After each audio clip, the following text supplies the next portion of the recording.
you very much.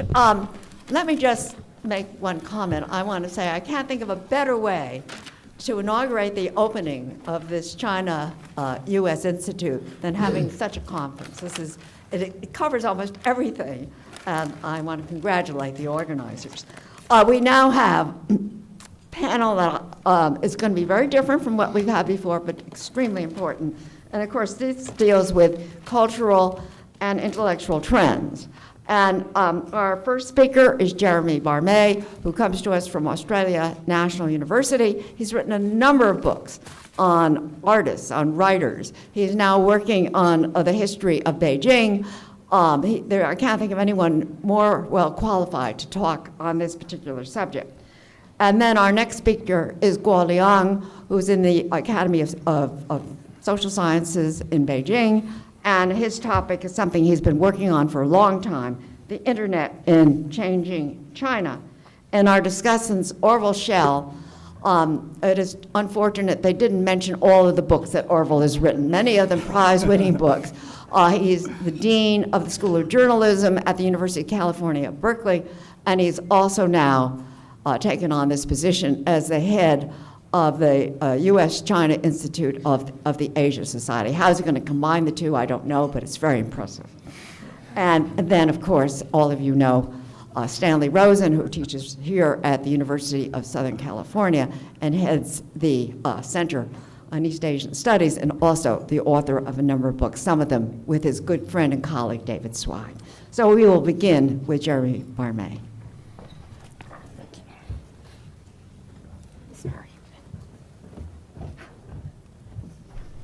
I have 11:08. Well, thank you so much. It's wonderful to be here, especially because I'm with so many old friends who I haven't seen for some years. It's a delight also to be involved with this discussion and dialogue on US and China, even though as an anomaly, an Australian, I might not be able to really drag in America as much as you may well wish. And thank you very much, Clay and all the other colleagues here who've made such an extraordinary effort in organizing this gathering. I was delighted to see yesterday that the Vatican has just announced that limbo has been abolished. Limbo, which is a concept introduced in the 13th century into the Catholic Church, is that place where stillborn or babies who die very young would go and spend eternity because they hadn't been able to wipe out their original sin. It's been decided after these seven centuries that it's no longer a functioning concept. And that gives us some historical context, in particular because before I came here, I had dinner with one of my favorite PhD scholars who is a member of the Society of Jesus, that's the Jesuits. Jeremy Clark is also one of the heads of the International Matteo Ricci Institution. You may well know in 2010 we'll be celebrating, or commemorating rather, the 400th anniversary of the death of Matteo Ricci. Jeremy and his colleagues are still waiting and working to convert China. And you never know, the Jesuits do have an interesting track record. But today I'll begin my comments, rather than referring directly to the beginning of my paper, which if you have time, please read it. It's a long and detailed argument. I just go towards the end of the paper in which I talk about what happens in China after the future. And this is an issue that I think is of some relevance and abiding relevance to our discussion of issues to do with China, the United States, and China and the rest of the world. It also touches on what Caroline Cartier said about worldviews. Because in China is living in both a state of after the future and still in the present. And by that I mean, it actually refers to work I've done related to the Russian philosopher Mikhail Epstein. Epstein's fascinating because he actually wrote a book called After the Future. He discussed in that work, which was published in the early 1990s, what happens when a country like the Soviet Union or former Soviet Union changes. He remarked that when the communist future has become a thing of the past, as it did when the Soviet Union collapsed and it became Russia once more, when the feudal and bourgeois past approaches us from the direction where we expected to meet the future.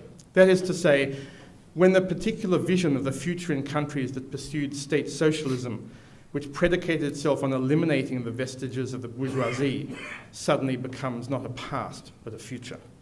When history texts and the media, propagandists and party leaders had proclaimed that the truth of communism was beckoning, and the world of consumerism, individual acquisition, private property, as well as the legal codes, cultural habits, and political protocols that went with them, were actually relegated irredeemably to the dung heap of history. In that communist vision of the world, the past was defunct, of interest only as a museum display or as a cautionary tale. The bright future of communism, however, was not only a promise, it was the inevitable and worthy end of history. With the disintegration of the Eastern Bloc and the dismemberment of the Soviet Union, this vision of the future was foreclosed. As Epstein would observe, Russia, for they were no longer Soviet, the Russians rather, for they were no longer Soviets, faced a world that literally came after the future.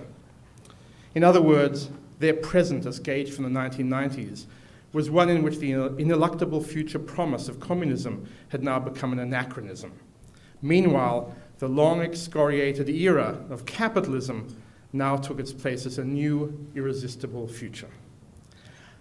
I would argue, however, that another kind of temporal legerdemain has taken place in China.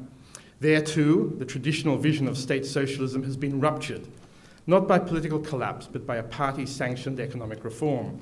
The profit future of perfected socialism and distant communism, while it's an artifact of the past in former socialist countries, is only a partially discredited, or some would argue sidelined, state project in China. The vestiges of Marxist-influenced thought continue to cloak all discourse in the official realm, even though its translation into social practice is often marginal at best. For all intents and purposes, the future that was the promise of socialism and party-directed revolution, while rhetorically present in the state-orchestrated reality in China today, has nonetheless been relegated to the past, or merely a parallel present. Hence, after the future in China, there has come a past that was once decried for decades. In an age in which the country is making up the unfinished lessons of capitalism, the Chinese expression is 不资本主义的课, a crude theoretical confabulation has been created. All forms of neoliberal reform are legitimated in terms of creating socialism with Chinese characteristics. Since the country is making up for lost time, its institution of state-sponsored capitalism is spoken of as being the preliminary stage of socialism, or 社会主义的初级阶段, a period during which manifold forms of social inequity, economic dislocation, injustices, and irregularity will inevitably appear and be dealt with as required. As a result of these policies, and keeping in mind the metaphor of what Lenin called the steam engine of history, the 历史的火车头, that was so common in the era of high socialism, much is now made of China joining tracks, or 接轨, with every aspect of the globalized world. For China, unlike the redundant socialist polities of the Eastern Bloc, is not only living in a time after time, or rather in a time after the future, it remains an authoritarian state ruled by a communist party that officially cleaves to Marxist-Leninism and Mao Zedong thought. The whole array of state socialism, its symbols, its meetings, its anniversaries, the diction of party discourse, and of course the inevitable doublethink, remains central to the political vocabulary of that country. The future of communism is still spoken of unabashedly, even if few would take it seriously.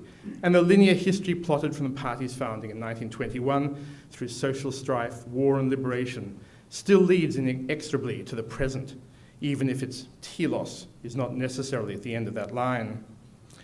It's also significant that the discourse of the new left of China, that is the young men and women, or no longer young, now middle-aged men and women of China, many trained in the West who've gone back to China or been involved in the discursive practices throughout the internet or in publications in China these last 10 years, much of their thought and much of their language has now been taken up by the government, inevitably as it had to be. Because one of the things that's been made possible by the rather strange temporal shifts in China, where the communist past continues as a present and a possible future, and the capitalist future continues as a present wish, is that the discourse of Marxism-Leninism actually provides a language for discussing social injustice and inequity, and may well in the future, as Hu Jintao and others hope, provide a whole vocabulary for social change under party control.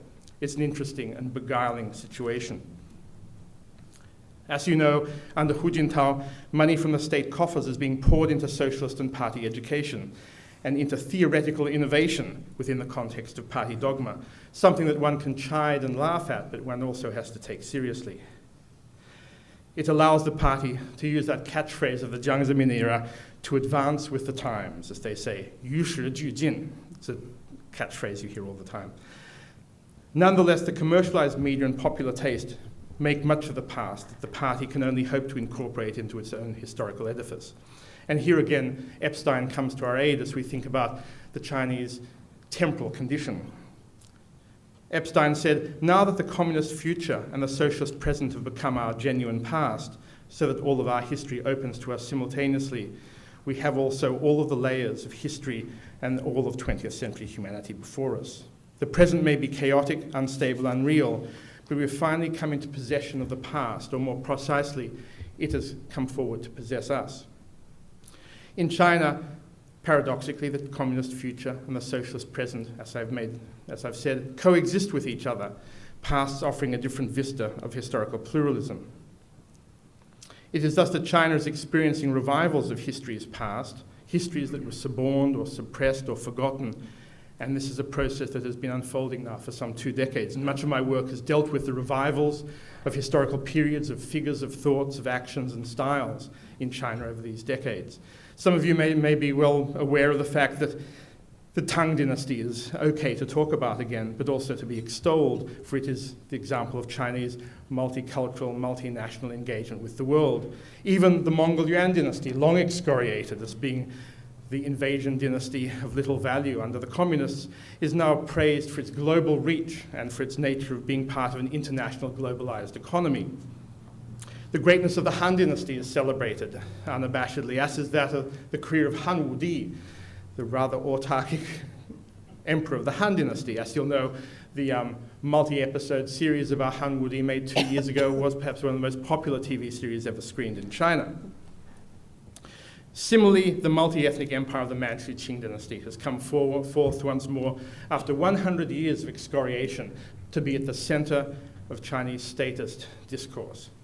I first noticed this in 1997 when Jiang Zemin, as we know, the singing, crooning leader of the Communist Party at the time, who also was a bit of a poetaster, he gave himself to writing the most appalling doggerel. But in one poem in 1997 in which he celebrated a Beijing meeting, the meeting of the 2 congresses, the National People's Congress and the Political Consultative Congress, at it he said, we've gathered in Peking today to discuss, and he used the word Zhongxing, the Zhongxing of China. This is the first time, to my knowledge, that a Chinese leader had used in a positive sense this term since 1860. Zhongxing, and this is where history does matter, regardless of how one wants to see things, that Jiang Zemin would use such a term was significant. Zhongxing was used in 1860 by Prince Gong Qinhuang, who came into power after a woman who became known as the Empress Dowager, Cixi Taihou, and her colleague helped purge the imperial court and took power for themselves following the invasion of Beijing by Anglo-French forces in 1860. In 1860-61 marked the beginning of a period of what was called Zhongxing. It means revival within the midst of a dynastic period. And Zhongxing is a term that is only ever used when you believe that your rule has been threatened with collapse because of economic, political, or other dangers, and you have decided or been able to manage a massive economic and dynastic revival through canny policy adjustment. And for Jiang Zemin to use that term was not only a statement that he was involved with the revival of the fate of the communist era, but that he was involved with a project that went back to the creation of modern China itself. And that's the creation that began not in 1949, not in 1912 with the Republic of China, but that began with the modernizing movement of the 1860s, which was known as the Tongzhi Restoration period, when modern industry, modern communications, a translation school in Beijing, and various other elements of Western technology were first introduced into China, knowingly, cannily, and with central government direction. I was further emboldened to think about the revival of the Qing dynasty and its importance in reviving and making possible the way that China can be a modern country that relates to its past in an unabashed and even perhaps a healthy way, when in 2001 a TV series about the Yongzheng Emperor was made. many of you won't know Yongzheng, but he was the man who created a modern secret spy service in China. He's the man who created the Yuan, that extraordinary Jesuit Chinese confection outside Beijing, which is now the national ruins of China, the official ruins of the nation where national patriotic education takes place. Yongzheng, also a man with a great hand, a very fine calligrapher, unlike the appalling Qianlong and not the very doughy Kangxi emperor. Yongzheng was also interesting because he was the man who carried out a purge of the central bureaucracy to create supposedly a clean, living, honest, and non-corrupt bureaucracy. The Yongzheng series, of course, is immediately read as being a history of Zhurongji and the new policies that he was introducing that were moving towards the creation of a modern type of Chinese bureaucracy. As you know, those of you who are familiar with Chinese culture and history will know this type of historical repression is very, very common in China. And it was with the appearance of that TV series that I began to realize that the Qing dynasty was, again, very important in China, and the way that the country was beginning to talk about itself and to itself. My paper goes on from, so I don't mention Yongzheng in my paper at all, but the speculations I engage in relate to historical matters, and matters in particular that have debated on the internet. I can't go into the details, but in last year, the internet, some of the major internet debates related to Qing history at the beginning of the year saw a major debate about the burning of the Yuan and the Boxer Rebellion and the banning of a magazine, online magazine that told of such things. And these types of debates still continue to inform not only elite opinion, but trickle down and inform, I believe, mass opinion in creating a Chinese worldview of what it is to be both related to the contemporary globalized world, but also to be unabashedly Chinese and to be possessed, as Michael Epstein would put it, of all the pasts and possibilities of Chinese history. Now, my commentators may well refer to in my paper to various issues that I raise, such as bloody bread, mantou, which you will hear about in a moment. Perhaps Stan may well discuss such matters. Because I've avoided all of that stuff, and you may, as I said, read the paper which is online and all of the intricate argumentation that I make therein. So I will leave it to my commentators and be the only speaker who actually finishes early. Thank you.